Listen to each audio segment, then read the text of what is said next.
He glared at me, but to my relief he headed out towards the mouth of the cave. Not that it mattered, it was as dark outside as inside. We made camp, and Socrates took a pile of small logs out of his pack. "Thought we might need these," he said. The fire was soon crackling. Our bodies cast bizarre, twisted shadows, dancing wildly on the cave wall in front of us, as the flames consumed the logs.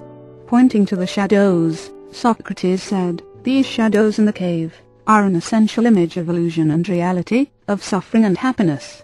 Here's an ancient story popularized by Plato. There once was a people who lived their entire lives within a cave of illusions.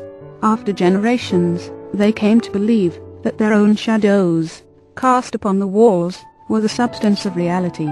Only the myths and religious tales spoke of a brighter possibility. Obsessed with the shadow play, the people became accustomed to and imprisoned by their dark reality. I stared at the shadows and felt the heat of the fire upon my back as Socrates continued. Throughout history, Dan, there have been blessed exceptions to the prisoners of the cave. There were those who became tired of the shadow play, who began to doubt it, who were no longer fulfilled by shadows, no matter how high they leaped. They became seekers of light. A fortunate few found a guide who prepared them, and who took them beyond all illusion into the sunlight. Captivated by his story, I watched the shadows dance against the granite walls in the yellow light. Sock continued. All the peoples of the world, Dan, are trapped within the cave of their own minds. Only those few warriors who seek the light, who cut free, surrendering everything, can laugh into eternity. And so will you, my friend. It sounds unreachable, Sock, and somehow frightening. It is beyond searching and beyond fear. Once it happens, you will see that it is only obvious, simple, ordinary, awake, and happy. It is only reality, beyond the shadows. We sat in a stillness broken only by the sound of crackling logs. I watched Socrates, who appeared to be waiting for something. I had an uneasy feeling, but the faint light of dawn, revealing the mouth of the cave, revived my spirits. But then the cave was again shrouded in darkness. Socrates stood quickly and walked to the entrance with me right behind. The air smelled of ozone as we stepped outside. I could feel the static electricity raise the hairs on the back of my neck. Then the thunderstorm struck. Socrates whirled around to face me. "There's not much time left. You must escape the cave. Eternity is not so far away." Lightning flashed. A bolt struck one of the cliffs in the distance. "Hurry," Socrates said, with an urgency I had not heard before. In that moment, the feeling came to me, the feeling that had never been wrong, and it brought me the words, "Beware, death is stalking." Then Socrates spoke again, his voice ominous and strident. "There's danger here. Get further back into the cave." I started to look in my pack for my flashlight, but he barked at me, "Move." I retreated into the blackness and pressed against the wall. Hardly breathing, I waited for him to come get me, but he had disappeared. As I was about to call out to him, I was jarred almost unconscious as something vise-like suddenly gripped me behind my neck with crushing force, and dragged me back, deeper into the cave. "Socrates!" I screamed. "Socrates!" The grip on my neck released, but then a far more terrible pain began. My head was being crushed from behind. I screamed, and screamed again. Just before my skull shattered with the maddening pressure, I heard these words, unmistakably the voice of Socrates. "This is your final journey." With a horrible crack, the pain vanished. I crumpled, and hit the floor of the cavern with a soft thud. Lightning flashed, and in its momentary glare I could see Socrates standing over me, staring down. Then came the sound of thunder from another world. That's when I knew I was dying. One of my legs hung limp over the edge of a deep hole. Socrates pushed me over the precipice, into the abyss, and I fell, bouncing, smashing against the rocks, falling down into the bowels of the earth, and then dropping through an opening. I was released by the mountain out into the sunlight, where my shattered body spun downward, finally landing in a heap in a wet green meadow, far, far below. The body was now a broken, twisted piece of meat. Carrion birds, rodents, insects, and worms came to feed on the decomposing flesh that I had once imagined to be me.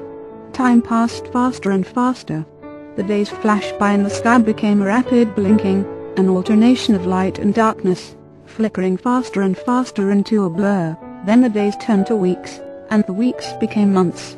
The seasons changed, and the remains of the body began to dissolve into the soil, enriching it.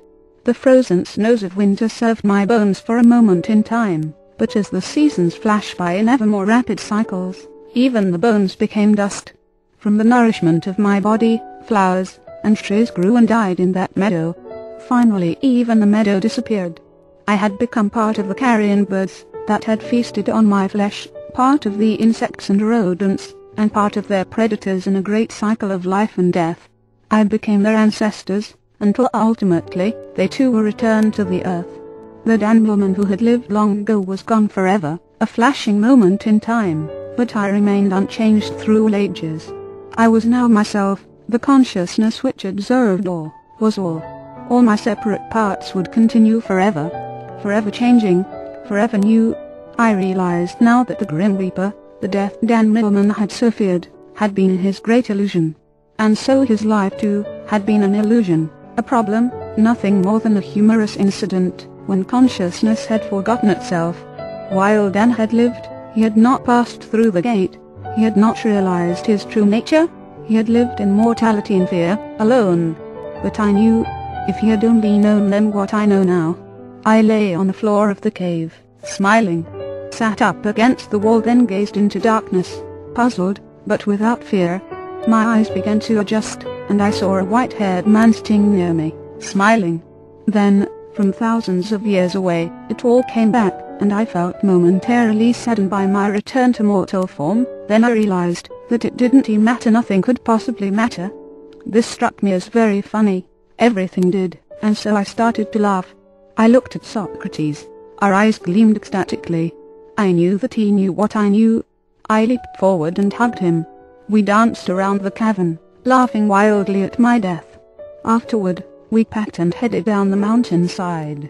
We cut through the passageway, down through ravines, and across fields of boulders toward our base camp.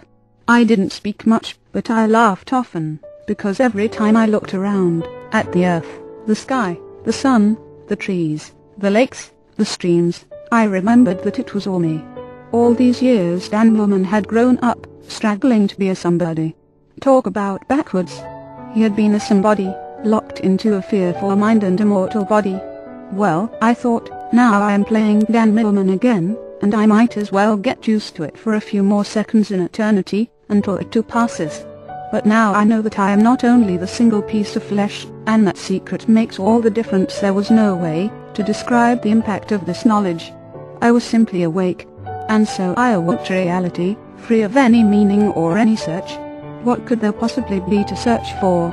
All of Soc's words had come alive with my death. This was the paradox of it all, the humor of it all, and the great change.